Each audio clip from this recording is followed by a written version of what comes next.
All right, let me see if I can do this chapter 30 homework without messing up. Again, this is in what, week 11? A few multiple choice questions. Question 1. A White House proposal to increase infrastructure spending on roads, rail lines, and runways, an example of, and again, this was Mr. Trump ran on and may pass in the future after his tax plan passes, if it does. But this is an expansionary fiscal policy, right? Where basically you're going to spend a lot of federal dollars to create projects. And again, hopefully it puts people to work, creates some nice payoffs down the road because, again, the economy will grow if goods can be transported easier and faster.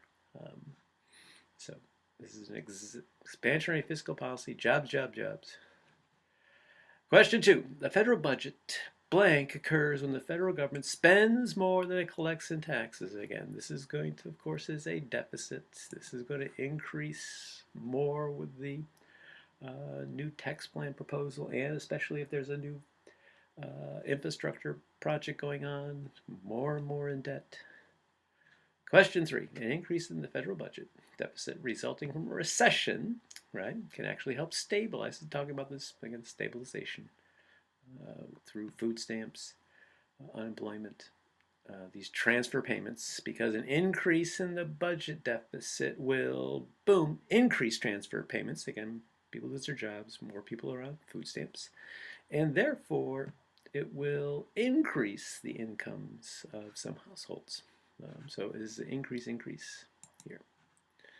What happens when there is a recession? Those automatic stabilizers.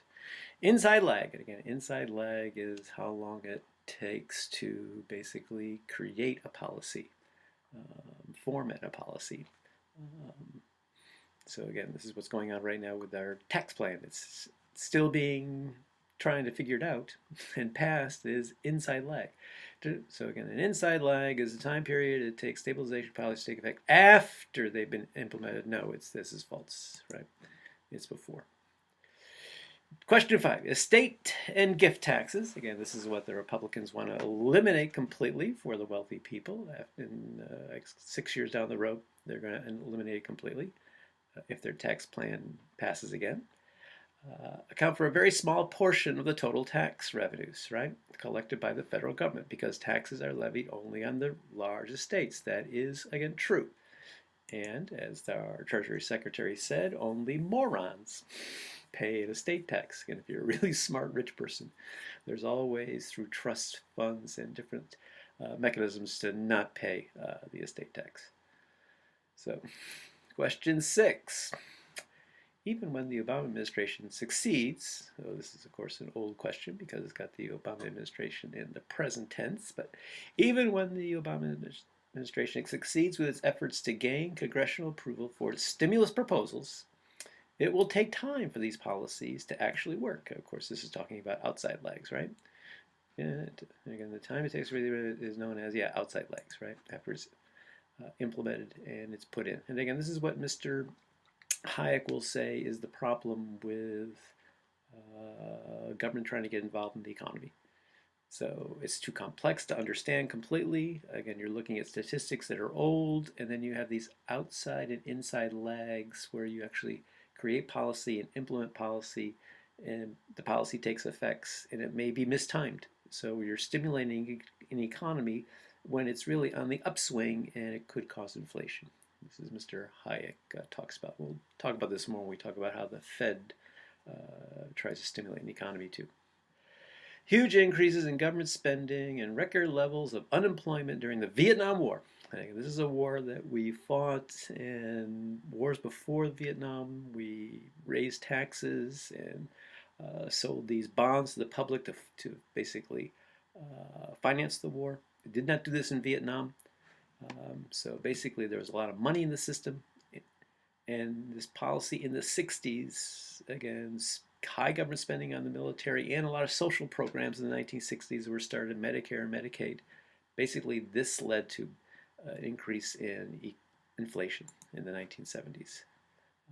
Again, too much money in the system will cause inflation. This is the worry for, again, a Hayek, like non-activist kind of economist that worries when the government gets too much involved in trying to stimulate an economy using monetary policy.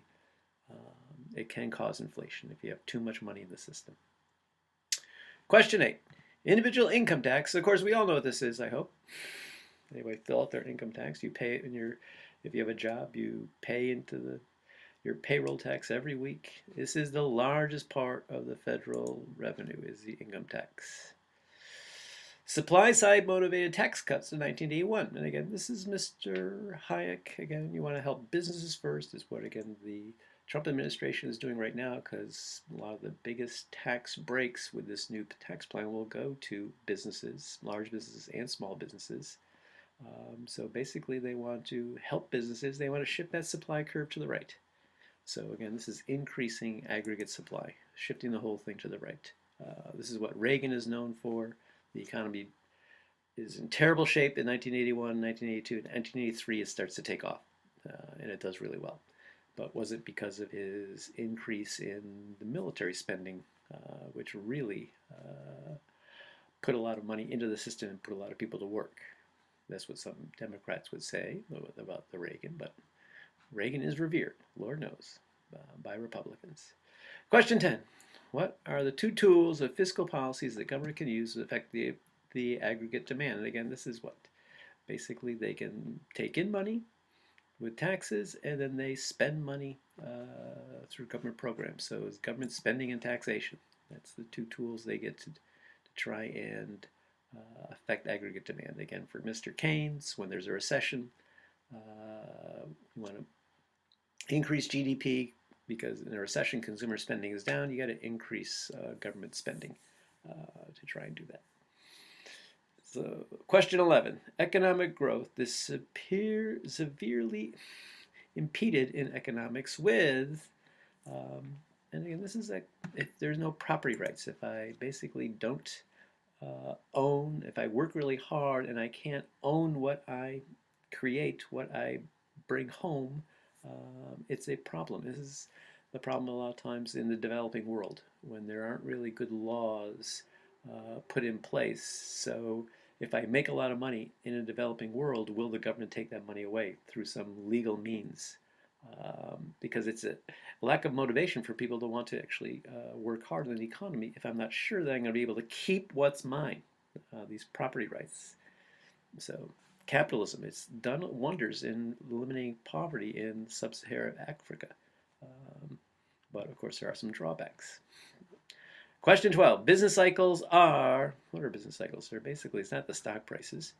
It's not transfer executives between firms. No, it's describes the fluctuation in GDP. When GDP goes up in a boom cycle, and it goes down in a bust cycle, that's what the business cycle is. So let's hope I got all these right, so I have to do it again. Let me save it. Okay. Check my score. What is it? Oh, I gotta hit OK to review my score. Excuse me. 120 out of 120. Thank goodness I got it all right. So I'll try to understand these. Some of these, again, will be on the final. I'm just going to come back to this and copy and paste them probably right into the final. So hopefully it won't be a problem. I will see you tomorrow in class, though probably most of you won't view this until a while.